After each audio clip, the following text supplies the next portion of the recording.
하나버리네? 귀엽다. 네. 곱슬이 있고 직모가 있고. 아, 그래? 얘는 직모예요. 얘는 곱슬이에요. 얘네들이 몇 개월 큰 거라고요, 지금요? 기표 보면은 있어요. 언제 태어났는지. 아, 이게 써져 있는 게? 네. 19년 6월 2일 날 태어났잖아요. 아. K958이라는 게 자기 아빠 번호고요. 그 왼쪽 밑에는 자기 엄마 번호고요.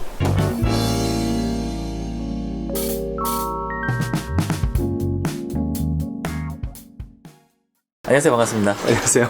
먼저 자기소개 부탁드릴게요. 경남 고성군에서 소를 키우고 있는 축산 2세대 최청락이요. 아버지 때부터 처음 소를 키우신 거예요? 네네. 아버지하고 작은아버지하고 소를 키우고 계시거든요. 네. 작은아버지도 아들이 한 명 있어요. 4명에서 소를 같이 키우고 있는 거예요. 아, 소는 몇 마리나 있어요? 소가 지금 한 380마리. 아버님 원래 하고 계셨고 네. 아버님한테 같이 합류해서 축산업을 하게 되신 지 얼마나 되신 거죠? 그거는 애매해요. 왜냐면 어릴 때부터 내가 힘을 쓸 수 있는 만큼의 일들을 하고 자랐기 때문에 사료 포대를 들 수 있을 때는 사료 포대를 들었고 학생 때부터 계속 한 거죠. 실제로 지금 나이가 어떻게 되세요? 저 29살입니다. 대학교도 이쪽으로 나오셨어요? 네, 경상대학교 축산학과. 원래부터 그냥 나는 소 키우는 일을 하겠다라고 작정을 하셨던 거예요? 남들이 볼 때는 밖에 있다가 들어오면 밖에서 할 거 없고 치어서 도망 왔다 이렇게 하고 또 바로 소를 키우게 되면 네. 취업 걱정 없이 편하게 살라고 아빠 밑에 들어갔다 이렇게 돼요. 그래서 뭘 하든지 애매해요. 네.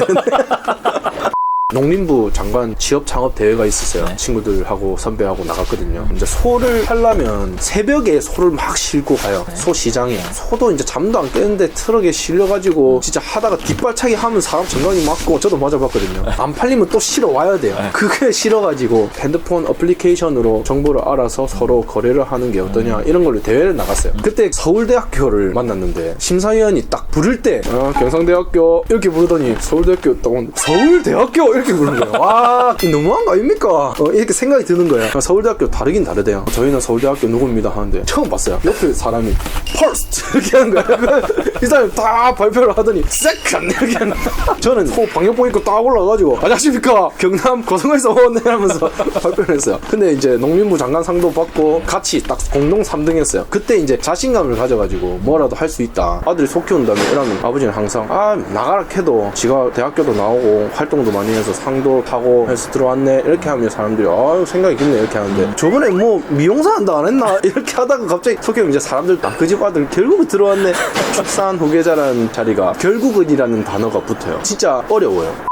여기 하루 일과가 어떻게 되세요? 일주일에 3번은 아침 5시에 일어나서 트럭을 타고 창원에 가서 네. 두부비지를 한 차 가득 싣고 와요. 네. 그래서 그걸로 1년에 6달 4, 5, 6월, 9, 10, 11월 그때 논에 흰색 덩어리 많이 보셨죠? 공룡알. 네, 공룡알.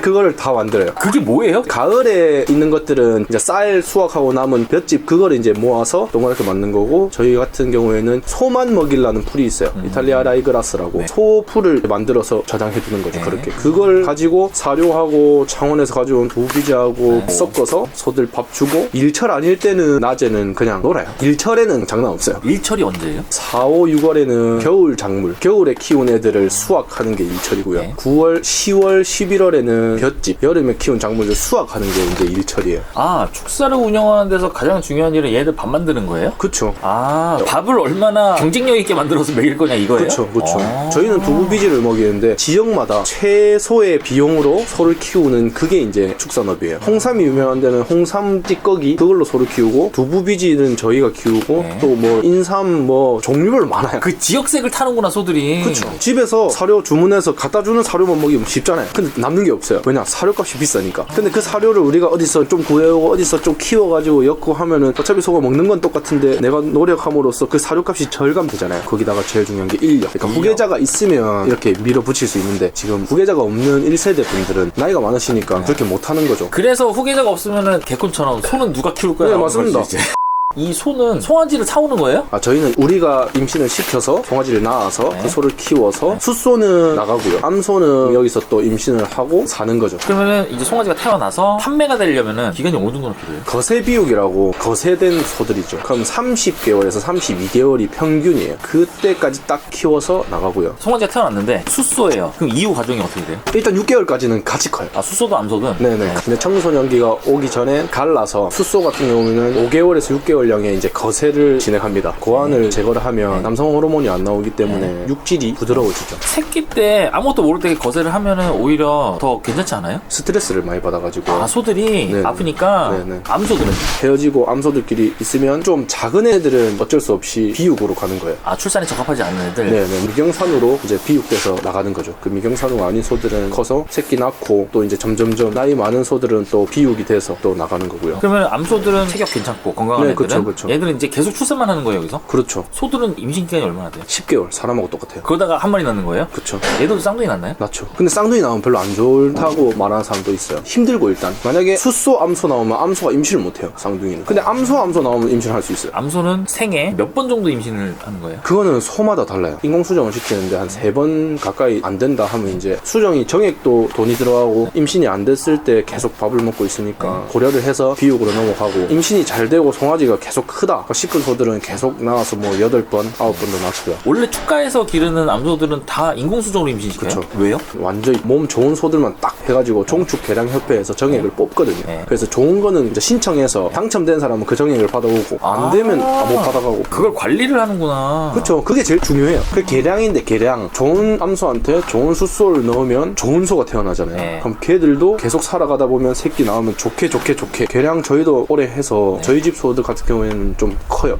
숫소든 암소든 어쨌든 먹는 건 다 똑같이 먹는 거죠? 아니요, 숫소는 살찌게 먹고 마블링이 차게 먹고 암소들은 살이 많이 찌면 임신이 힘들어요. 새끼 낳을 때도 힘들고. 그래서 이제 어느 정도 괜찮을 만큼만 먹고. 만약에 소를 키우다가 중간에 아픈 애들도 있을 수 있잖아요. 아프죠. 예. 그런 애들은 어떻게 해요 또? 그럼 긴급 추라. 큰 소 같은 경우에는 다리가 부서지면 가망이 없어요. 새끼 송아지 같은 경우에는 뼈가 붙어요. 네. 통깁스 시켜놓으면. 네. 근데 큰 소들은 뼈가 가만히 안 있으니까 네. 뼈가 붙기 전에 밥도 못 먹고 이제 그렇죠. 전화해가지고 긴급 추라 수의사 소견서 떼가지고 이제 네. 가는 거죠. 한우는 귀에다가 뭐 번호도 다 있고 하잖아요. 네. 이게 다 관리가 돼요? 네네. 사람 주민등록증처럼 기표 번호를 핸드폰에 탁탁탁 쓰면은 그 소의 엄마, 아빠, 외할머니, 외할아버지 다 나와요. 그걸 왜 그렇게 관리를 하는 거예요? 한우는? 그래야 병에 걸린 거나 그런 걸 역추적해가지고 구제역 같은 것도 차단할 수 있거든요. 얘네들은 등급이 소를 잡기 전에 알 수 있나 아니면 잡아봐야 하는 거예요? 잡기 전에 초음파 해가지고 아는 경우도 있긴 있는데 네. 거의 저희는 초음파 안 하고 그냥 보내고 받아들이는 거죠. 얘네들이 나가면 어디로 나가는 거예요? 도축장에서 잡아요. 품질평가사들이 보고 등급을 탁탁탁 매겨요. 품질평가사들이 이제 문자를 탁 보내주는 거죠. 소를 키운다는 건 이 먹이만 관리하면 되는 거예요? 얘들 뭐 운동이나 뭐 이런 거 아예 신경 안 써도 돼요? 운동도 신경 쓰죠. 거새우 같은 경우에는 마지막에 너무 넓은 곳에서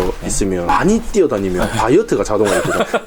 그럼 지방이 많이 안 차요. 그래서 조금은 좁은 공간에서 지방 마블링을 끼우는 경우가 있거든요. 또 뭐가 또 얘네들한테 영향을 줘요? 계량이 1번으로 하면은 좋은 소와 만나서 새끼가 나와야 되고 그 새끼가 이제 어릴 때 잘 커야 되고 그게 반추위를 발달시켜야 된다는 얘기인데 소는 위가 4개거든요. 그래서 어릴 때부터 반추위를 발달시키는 밥을 잘 먹여야 되고요. 인공류 같은 거 잘 먹여야 되고 태어나자마자 30분 안에 초유를 먹어야 그 초유에 대한 성분을 흡수하는데 30분이 지나면 그 초유를 흡수할 수 있는 그런 기능이 떨어져요. 초유 먹고 반추위 발달 잘 시켜서 사건 사고가 없이 사고가 좀 가끔씩 나거든요. 머리 끼고 뭐 그런 거 죽고 머리가 어디 있게요? 틈이 있잖아요. 네. 어릴 때 이제 머리를 들었다 냈다 하다가 네. 점점 지 머리가 크는지 모르고 계속 엮는 거죠. 근데 머리가 삼각형이거든요. 그럼 하루는 탕 들어는 가는데 착 빠지진 않죠. 네. 그럼 이제 우리가 가서 이렇게 옆으로 돌려가지고 빼주는데 만약에 저녁 10시쯤에 낑기면 소가 계속 발버둥 치다가 지치는 거죠. 다음날 죽을 수도 있어요. 그래서 CCTV 같은 걸 이제 해가지고 새벽에도 보고 하는 거죠. 중송아지 같은 경우에는 사고가 있을 수가 있으니까 얘들이 사람하고 똑같아요. 천방지축 어디로 날릴지 몰라요. 중간에 끼어있는 소들도 있고요. 넘어가려는 소들도 있고. 아, 탈출하려고? 네. 미사일처럼 빡 날아가는 소도 있고요. 지들끼리 싸우는 애들도 있어요? 있죠. 맨날 싸워요. 여기서 밥을 주잖아요. 맨날. 네. 제일 먼저 있는 애가 싸움 제일 잘하는 애예요. 저 뒤쪽으로 갈수록 이제 싸움 못하는 애들. 그리고 저 구석에 있으면 왕따. 걔는 이제 따로 칸을 만들어주죠. 그럼 이제 편하게 먹는데 또 밥은 안 먹고 계속 뒤에서 박는 애들도 있어요. 걔는 뭐 싸움꾼이 있는 거예요? 아 그냥 평소에 싸우면 지니까 밥 먹을 때는 소들이 이렇게 탁탁탁탁 자기만의 밥을 먹으라고 갇히거든요. 다 갇혔다 싶으면 뒤에서 박는 거죠. 아, 이때가 기회다? 네. 누군지도 모르고 뒤에서 계속 소들은 밥 먹다가 막 궁뎅이 때리는데 밥 먹고 자기 두 마리서 친한 소들도 있고 파가 나뉘기도 하고. 파가 뚜렷하게는 안 나뉘는데 있는 데다가 한 마리가 오면 막 시비를 걸어요. 그래서 그 한 마리가 그걸 이겨내냐 못 이겨내냐 이런 게 있어요. 지금 이 축소 안에 소가 몇 마리 들어가요? 120마리 규모인데요. 지금 60마리 들어가 있어요. 소도 그냥 너무 빡빡하게 있으면은 안 좋거든요. 이런 축소가 지금 여러 개 있으세요? 지금 저희 집은 4개라고 할 수 있죠. 아버님 혼자 작은아버지랑 두 분이서 하실 때는 축사를 몇 개 정도로 관리하신 거예요? 2개 관리했죠. 우리나라 농촌에는 지원이 있어요. 후계자, 육성 사업 그런 걸로 농업기술센터에 들어가서 인력 육성계를 가면은 대출을 받을 수 있는 그게 많아요. 그 점수를 매기는 그게 있거든요. 그래서 농림부 장관상 넣고 교육 수료 넣고 축산학과 졸업증 넣고 해서 그 기준에 맞아서 후계자 전용 대출이 있어요. 그거를 받아서 이제 지은 거죠. 축사를 2개를 관리를 하시다가 아들이 들어오면서 아들의 이름으로 빚을 받아서 지금 네, 직접 그쵸. 지으신 거고 작은아버님 아들도 들어오면서 이 빚 작은아버님 받았어요.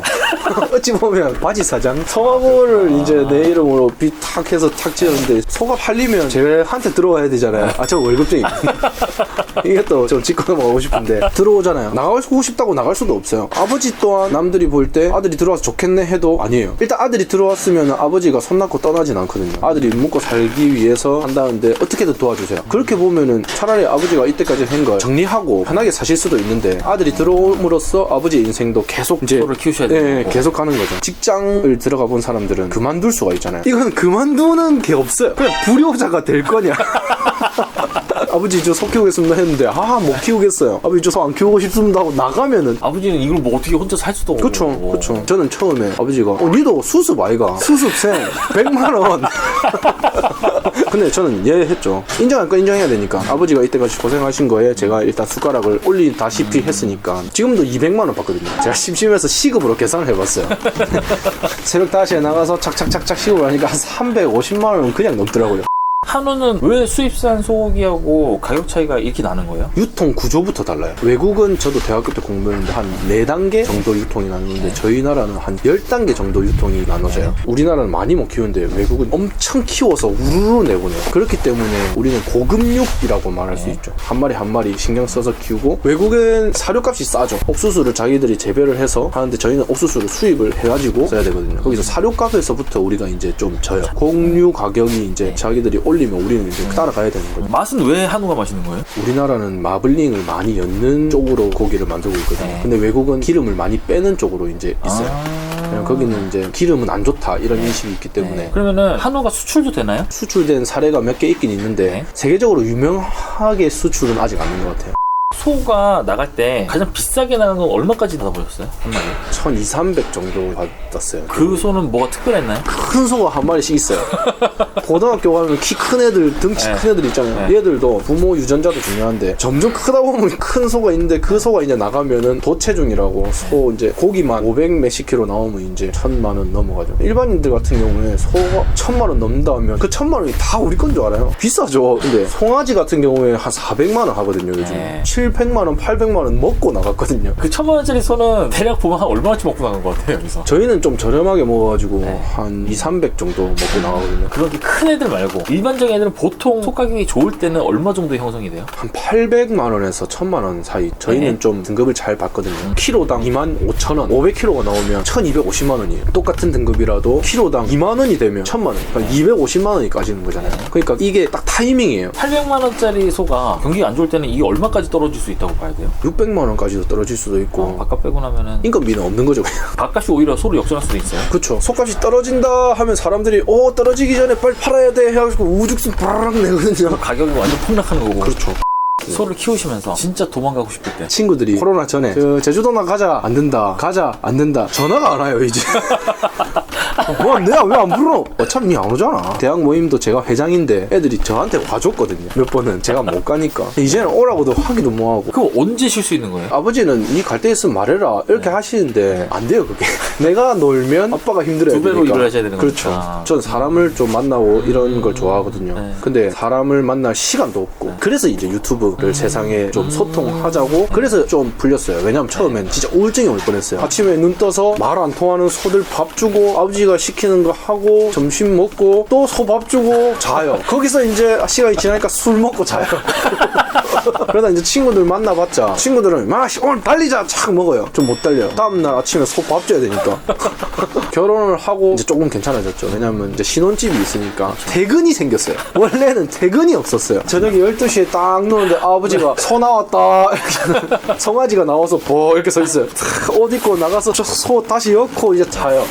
만약에 나중에 아들을 낳으시면은 3세 만들 의향이 있으세요? 하고 싶은 거 해주고 싶어요. 그냥 소 키우겠습니다 하면 오케이 소 키워라 도와줄게. 다른 거 하고 싶습니다. 오케이 그거 해라. 대신 소 키우는 거 말고 다른 걸 할 거면 소는 절대 못 키운다. 내가 알아서 정리한다. 이렇게 하고 저는 또 사회에 기부 같은 것도 많이 하고 싶거든요. 그래서 최종 목표라기보다는 사람들이 소고기를 이제 좀 저렴하게 드실 수 있게 큰 가게 같은 거 해서 진짜 소 키우는 사람이 키워서 잡아서 구워서 팔고 그 돈으로 이제 봉사활동도 좀 하고 논 사가지고 그냥 도시에 사는데 촌에 살고 싶은 사람들 있잖아요. 그런 사람들 그냥 논 캠핑장 같이 해가지고 이제 쉬다 가세요. 농사 같은 거 같이 지어서 그 농사의 농작물로 식당에 내는 거죠. 그럼 농사 지은 사람들은 뭐 쿠폰 같은 걸로 이제 그냥 공짜로 밥 먹고. 저는 소만 키우려는 사람은 아닙니다. 소도 키우고 나중에 사람들한테 좀 보답을 하고 싶어요.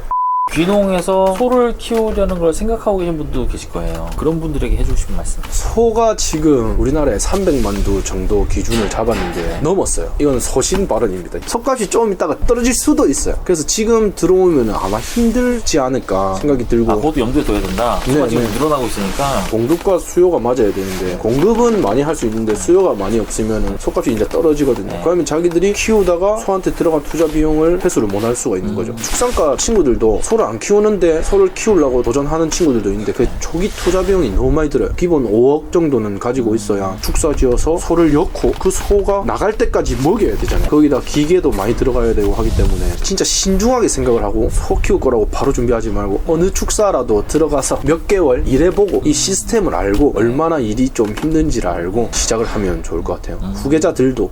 오늘은 고성에서 축산업에 종사하시는 유튜브 채널 락둥이를 운영하고 계시는 최청님 모시고 영농 후계자 2세의 입장과 소를 키우는 여러가지 이야기를 같이 들어봤고요. 저도 다음 영상으로 찾아뵙겠습니다. 감사합니다. 까레가이스였습니다.